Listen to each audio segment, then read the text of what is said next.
Jovem Pan Saúde. Olá, bem-vindo, bem-vinda ao Jovem Pan Saúde dessa semana. Eu sou Lívia Zanolini e mais uma vez quero agradecer a sua companhia. No programa de hoje vamos falar sobre o superfungo Candida auris. Desde 2017 o Brasil possui documentações orientando como os serviços de saúde devem proceder para prevenir e controlar a disseminação. Mas é muito importante que todos entendam os riscos, cuidados e como conter a doença. Identificado no Japão, em 2009, o Candida auris se espalhou por países na Europa, África, Ásia, Oceania e aqui nas Américas. E de acordo com especialistas, o fungo representa uma séria ameaça à saúde pública devido à capacidade do micro-organismo de resistir aos principais medicamentos antifúngicos. As infecções por Candida auris têm surgido em todo o mundo e muitas vezes com alta morbidade e mortalidade associadas. O estado de São Paulo confirmou no dia 7 de junho o primeiro caso de contaminação com esse superfungo, mas antes o estado de Pernambuco já havia registrado outros casos. E para a gente entender um pouco mais sobre esse superfungo, os riscos que ele representa, nós recebemos aqui no estúdio as infectologistas doutora Miriam Dalben. Doutora, obrigada pela presença, bem-vinda ao Jovem Pan Saúde. Obrigada, é um prazer estar aqui. E também a doutora Raquel Moarec, do Redditor São Luís. Doutora, obrigada mais uma vez pela presença, bem-vinda. Eu que agradeço a todos. Bom, pouco tem se falado sobre esse superfungo, o Candida auris, apesar de em Pernambuco já estarmos vivendo um surto, né, doutora Miriam? O que é efetivamente esse superfungo? O que ele causa? Olhando para trás, eles viram que ele já existia desde 96. Ele é um fungo responsável por casos de surtos dentro de hospitais, né? Então, é um fungo, na verdade, né? Não é uma bactéria que causa infecções dentro de hospitais. E tem três coisas que preocupam muitos especialistas, né? O primeiro é que é um fungo que é difícil de tratar. Então, às vezes, ele é resistente a várias classes de antifúngicos, né? Então, a gente fica com muita dificuldade de tratá-lo. O segundo é que ele, às vezes, o que a gente detecta no paciente é a pontinha do iceberg. Então, muitas vezes, o paciente que tem a Candida auris, ele só sinaliza para a gente que a gente tem uma situação bem mais complicada naquele hospital, porque ele é um fungo que muitas vezes ele coloniza a pele e o paciente não tem quadros clínicos, está presente no ambiente, né?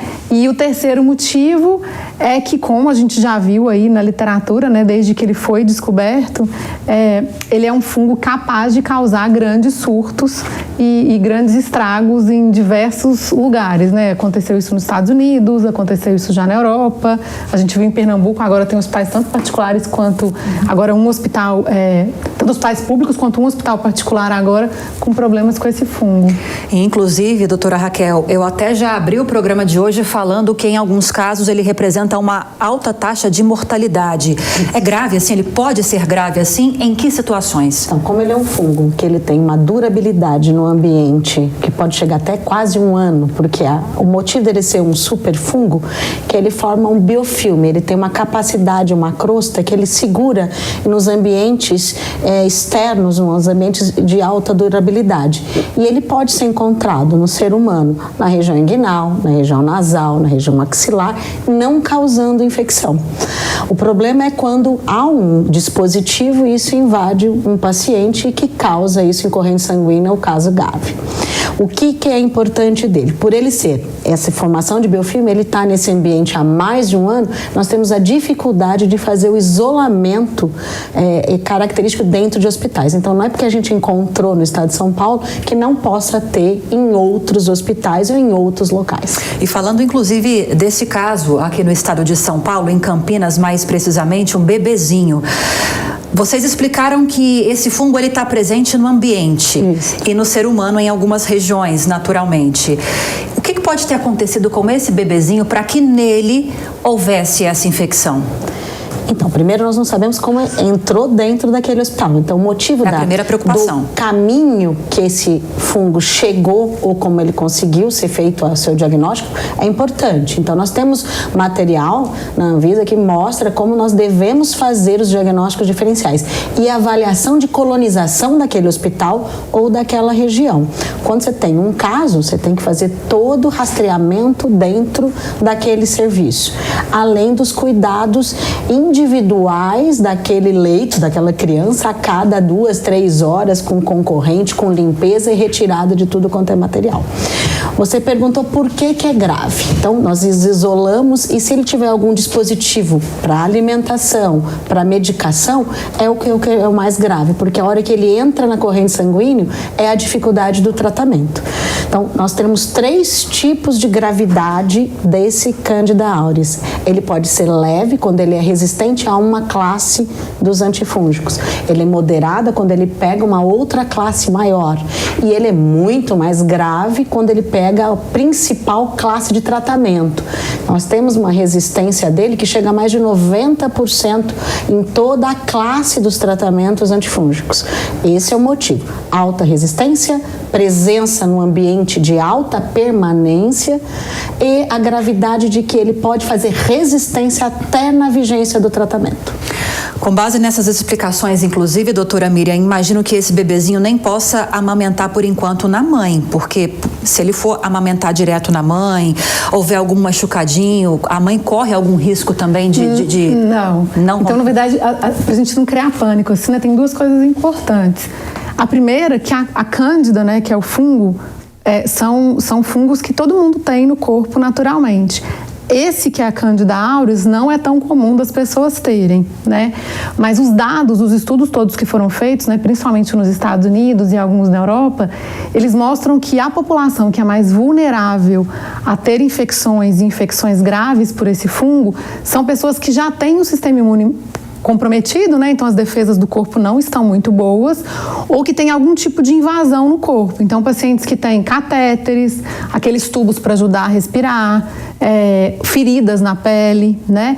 Então uma pessoa, por exemplo, saudável, se for a mãe dessa criança, por exemplo, né, que não tem uma ferida aberta e tendo hábitos de higiene adequados, né, principalmente de higienização das mãos, ela não tem problema ter contato com esse bebê, até bom para o bebê, se o bebê tiver condições de mamar, a gente sabe que a amamentação em UTI neonatal é uma coisa super importante, né.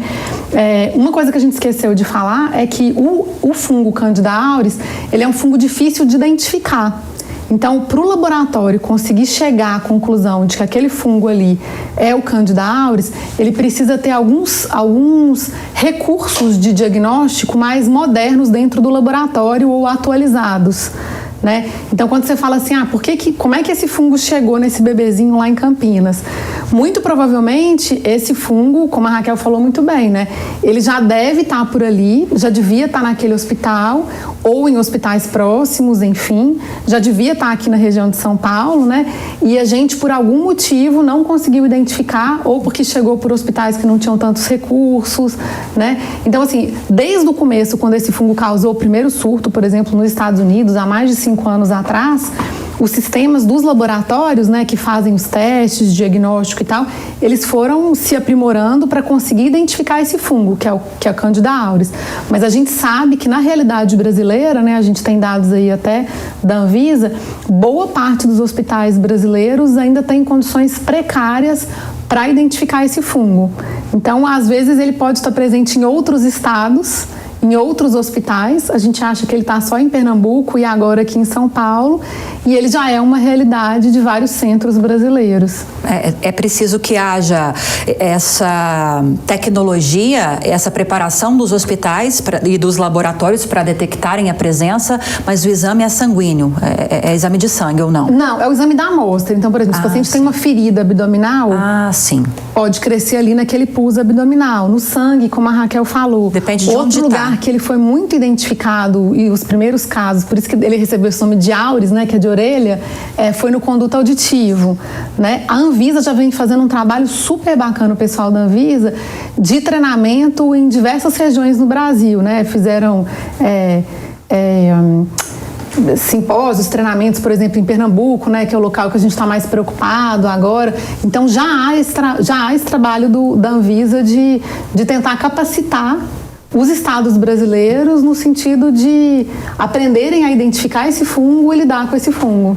Bom, a gente está citando muito aqui o caso desse bebezinho em Campinas, o primeiro caso aqui em São Paulo em que foi detectada a presença desse superfungo. A gente tem um posicionamento da Secretaria Estadual de Saúde falando justamente sobre isso. O Hospital da Mulher da Unicamp informa que no dia 18 de maio, após exames realizados em um paciente neonatal, que é esse bebezinho, foi detectada a presença do fungo Candida auris, o primeiro caso aqui no estado de São Paulo. O paciente está sendo acompanhado pela equipe médica da unidade com boa evolução clínica. Todas as medidas de contenção da disseminação estão sendo adotadas, com ampla investigação em relação aos profissionais e pacientes do hospital. Até o momento, informação importante, até o momento, nenhum profissional ou paciente foi diagnosticado com um agente patológico. A unidade vai seguir com novos rastreamentos e o reforço das medidas já adotadas. Agora, doutora Raquel, a gente está falando sobre a importância, estávamos falando inclusive da higienização, da manutenção do ambiente muito limpo. São procedimentos que estão sendo adotados inclusive nessa unidade onde o bebezinho passou por tratamento. Como a gente deve agir em casa para evitar algum caso mais grave desse superfungo? Então, o ideal é essa higiene, ela venha para a sua residência. A gente já teve bastante experiência agora na época do Covid, onde você chega, você tira a sua roupa, você faz uma higienização, uma lavagem, tomar bem o banho, fazer uma limpeza de superfície, da onde você tem um grau de contaminação ou de ambiente que você possa ser sugestivo de casos, principalmente de ambiente hospitalar. Quem tem que tomar muito cuidado são os pacientes de risco, aqueles que têm a imunidade mais baixa, onde você tem um paciente que já vai e vem, que é um paciente que faça uma quimioterapia, um paciente hematológico. Então, os cuidados e a atenção são principalmente para quem tem esses pacientes em casa. Então, higienizar as mãos, tomar o banho na hora que você chega num ambiente desse, deixar a bolsa, fazer uma higiene ambiental, fazer esses produtos que a gente manipula com água sanitária, em relação ao lisoforme, com água. Isso é bom para a superfície, não só ao ambiente geral. Então, fazendo isso, você diminui o seu risco de estar colonizado. O risco de gravidade da Cândida é quando você tem um dispositivo que possa entrar diretamente no sangue. Então, aí é a gravidade associada à imunossupressão que algum paciente esteja. Então, controlar o ambiente hospitalar e na sua residência fazer as suas higienes, que eu acho que é um bom caminho. Uma vez o fungo conseguindo acessar por meio desses dispositivos a corrente sanguínea do paciente, de que forma ele vai se manifestar no organismo, doutora? Na verdade, depende do tipo de infecção que o fungo causou, né? Então, se ele atinge a corrente sanguínea, ele causa uma coisa que a gente chama de candidemia, que é uma infecção generalizada pela cândida, e aí o paciente pode apresentar febre, pode cair a pressão e ele ter que ir para uma UTI, por exemplo, né, respirar com a ajuda de aparelhos. Outro tipo de infecção que foi muito documentada, né, com a Candida auris, foi infecções de feridas cirúrgicas. Né? Então, nos Estados Unidos, eles tiveram um surto enorme de infecção de ferida de coluna. Né? E daí o diagnóstico ele é feito porque começa a sair uma secreção purulenta dessa ferida. Então, é muito variável, assim, né? É um agente, é um fungo que pode causar vários tipos de infecções diferentes. Como a gente falou, né, pode dar infecção no ouvido, tem relatos na literatura também de infecções no olho, infecções oculares. E é importante dizer que nem todas elas são resistentes a todos os antifúngicos. Né? Então, a gente já teve algumas isoladas até aqui no Brasil, por exemplo, onde a gente tinha outras opções de tratamento e que não era super resistente. Mas é uma cândida, é um fungo que tem uma tendência maior de perder as opções de tratamento e dar muito mais trabalho para os médicos de curar. Daí a preocupação que nós ficamos, Daí né, a preocupação. Agora, uma coisa importante da gente falar, né, completando o que a Raquel falou, é que a gente sabe que a higienização das mãos com água e sabão ou com álcool gel é a principal medida para evitar a disseminação desse fungo também, como de outras bactérias resistentes e outros fungos resistentes, né? Então, quem vai, por exemplo, já chegou essa pergunta pra gente, né? Não vou mais visitar meu parente que está internado no hospital ou na casa de repouso. Não, você pode visitar tomando as medidas de higiene que já deveriam ser tomadas pelos outros agentes que a gente tem no hospital, né? Então, vai visitar uma avó numa casa de repouso, ou um parente que está internado no hospital, sempre ter aquele cuidado, né? De na hora que chegar, higienizar as mãos para não levar nada de fora para aquele parente. E caso você tenha tanto Candida auris, né? Seja um hospital que já tenha tido esse agente identificado, ou um outro tipo de bactéria multiresistente, se você tiver esse cuidado de higienizar as suas mãos, né, na hora que depois que você toca superfícies ou toca o seu ente querido, antes de sair de casa, antes de sair do ambiente hospitalar, e ter o cuidado também de, na hora que está no ambiente hospitalar, higienizar as suas mãos também antes de coçar um olho, mexer numa feridinha que você tenha, ou antes de comer algum alimento, não tem um risco maior, né? Então, as pessoas que estão em casa, tendo uma condição de saúde boa, e tomando essas medidas de higiene básicas, elas não têm que se preocupar com a Candida auris.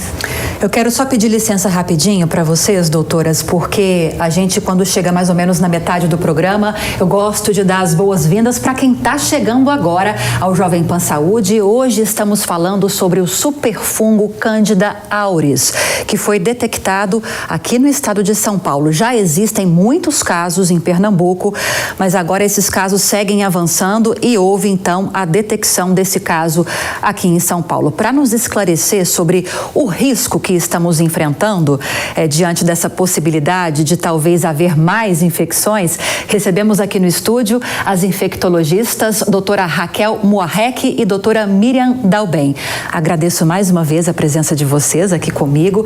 Agora, doutora Raquel, a doutora Miriam tocou num ponto no finalzinho dessas dicas e orientações a respeito de higienização sobre os alimentos também. É muito importante tomar cuidado com a higienização dos alimentos também. Legumes, verduras, frutas. Para esse caso específico do superfungo, existe alguma orientação diferenciada ou vale a mesma dica e orientação que vale para qualquer tipo de micro-organismo? Normalmente vale para todos. A gente sabe que a Candida auris, ele é um fungo que veio depois do aquecimento global. Tanto que ele, como temperatura, ele é acima de 37, chegando a 42 graus. Então, ele tem alta duração. Então, você tendo sem dispositivos em casa, sem nada, você fazendo a sua higiene, fazendo a sua limpeza com uso de água clorada, deixando toda a verdura, seus legumes, com a realização de forma correta, que é o que a gente já tem essas orientações para todos os tipos de patologia, eu acho que temos a segurança disso. O cuidado maior é em ambiente hospitalar. Nós temos que melhorar os diagnósticos, nós temos que tomar o cuidado com a desinfecção e a limpeza, principalmente a atenção aos que estão ou entubados, ou com catéteres, ou com ferida operatória. Por quê? É um fungo que tem alta colonização. Então, se você levar ele pela mão, só de manipular o paciente, levá-lo pela mão, ele já coloniza.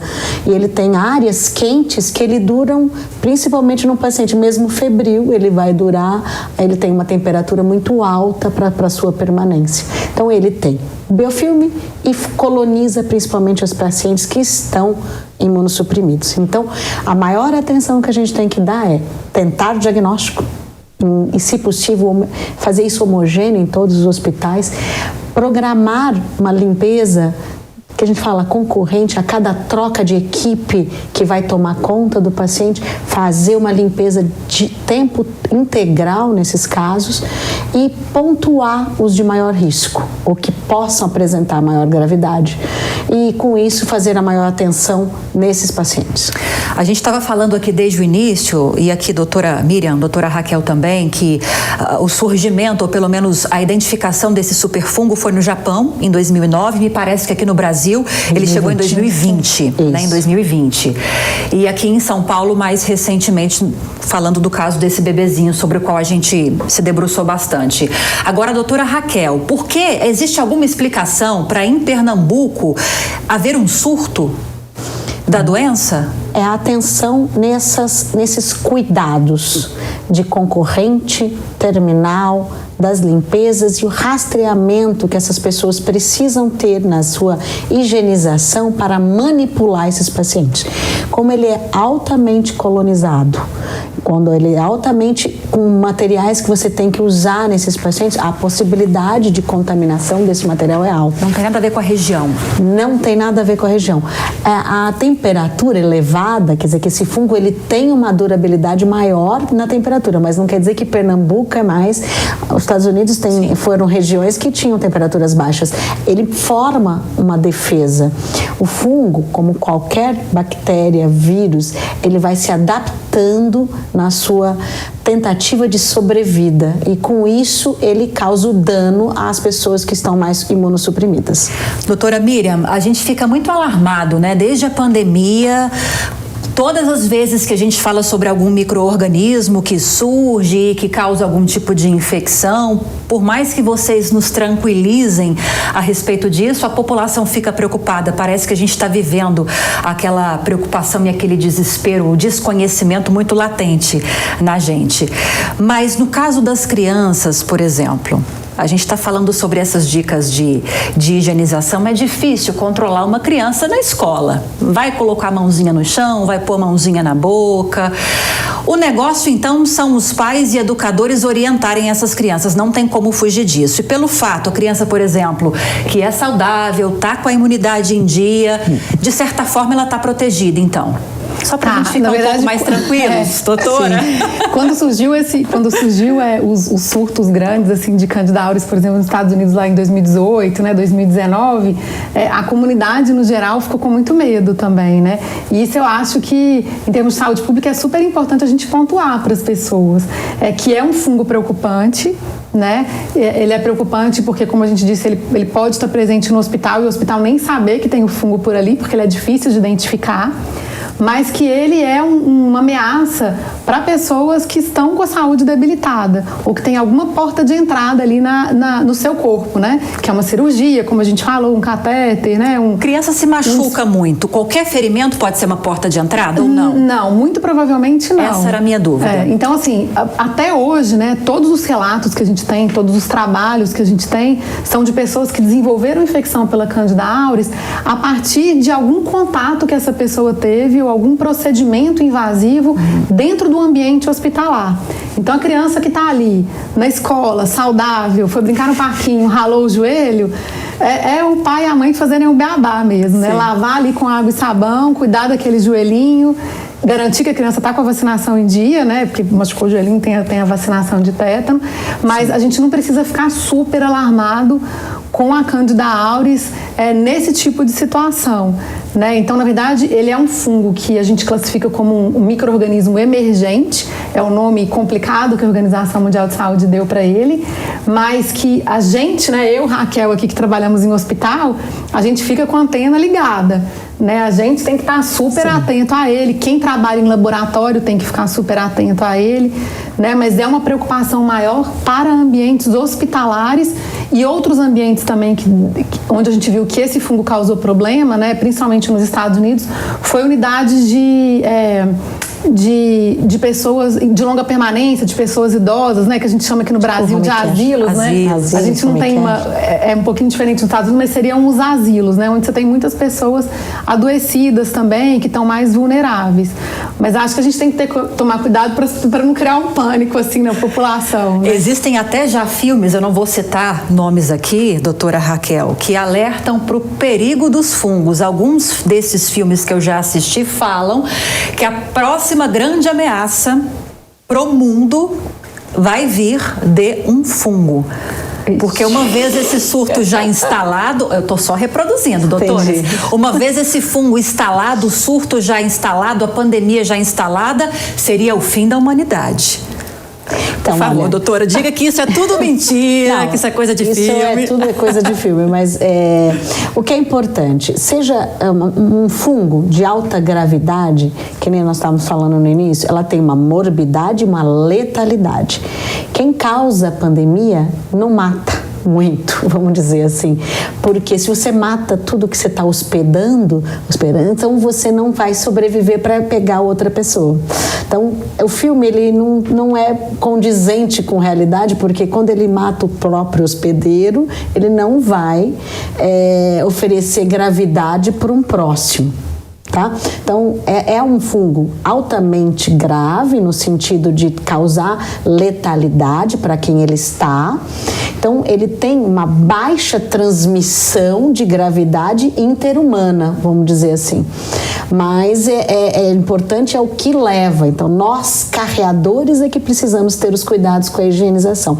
O coitado que está lá doente não vai fazer a sua própria transmissão. Então, em filmes, a pessoa que sai portadora dessa doença vai passar para uma outra e por gravidade, graças a Deus, nós não temos isso. Eu tinha uma dica boa também, né, pra gente não ficar com medo, né? Sim. Quando a gente faz, existem umas formas da gente fazer umas análises de risco de um agente que apareceu, Sim. de um bichinho que apareceu, ele ser capaz de criar um surto grande ou uma pandemia, como aconteceu com Covid, com H1N1, né? Nesse sentido, a gente sabe, através até de modelagem matemática, que normalmente aqueles agentes, né, aqueles bichinhos que eles se transmitem com mais facilidade, principalmente pela via respiratória, que não precisa ter o contato, são aqueles que têm a maior capacidade de causar pandemias.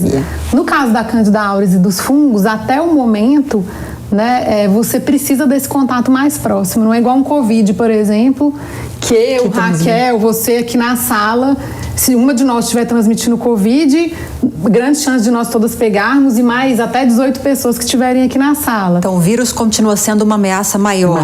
Em relação aos Pelo mecanismo de tudo que é transmitido pela via respiratória. Sim. É muito mais fácil, né? Que às vezes você está numa aglomeração, no metrô, você não precisa necessariamente de encostar na outra pessoa para ver a transmissão. Eu sei que a gente já cansou de falar sobre isso ao longo da pandemia, a gente segue falando sobre isso também, mas orientação positiva precisa ser repetida. No caso de Covid, qualquer vírus, qualquer bactéria, qualquer fungo, doutora Raquel, doutora Miriam, começando com a doutora Raquel, rapidinho pra gente fechar, quais as principais orientações de prevenção? Então, existe o que a gente chama de etiqueta social. Se eu tô doente, eu vou usar uma máscara para ou não ir trabalhar, para não transmitir, ou eu tenho que me proteger para fazer esse transporte, seja em coletivo ou seja no ambiente onde eu estou de trabalho. Então existe a etiqueta social. Eu tenho que proteger não só a mim, como ao meu próximo. Se eu tenho em casa gente doente ou que tem imunidade mais baixa, eu tenho que proteger, não só higienizando minhas mãos, fazendo toda a limpeza e também me vacinando.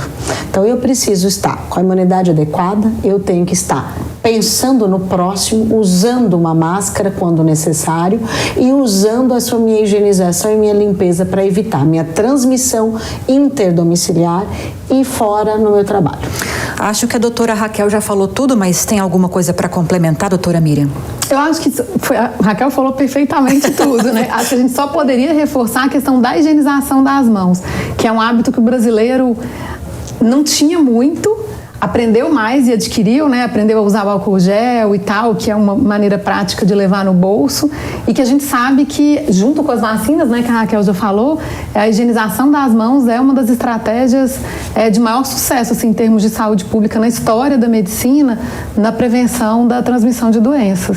Perfeito! Queria agradecer demais a presença de vocês. Doutora Miriam Dalben, infectologista no Hospital Sírio-Libanês. Doutora Miriam, obrigada, bem-vinda sempre e espero poder recebê-la outras vezes. E também conversamos com a doutora Raquel Muarrec, infectologista no Redditor São Luís. Doutora Raquel Muarrec, obrigada também pela presença, bem-vinda sempre. Eu que agradeço, obrigada. E a você que esteve conosco em mais uma edição do Jovem Pan Saúde, obrigada pela audiência, pela companhia. Espero que você tenha gostado e compreendido o conteúdo de hoje. Se você tiver alguma dúvida, quiser sugerir um outro tema, lembrando que é só enviar um e-mail para a gente, saude@jovempan.com.br. Para rever essa e outras tantas entrevistas, é só acessar o canal Jovem Pan News e também o aplicativo da Panflix para Android e iOS. Aquele abraço para você e até a próxima. Jovem Pan Saúde. Realização Jovem Pan News.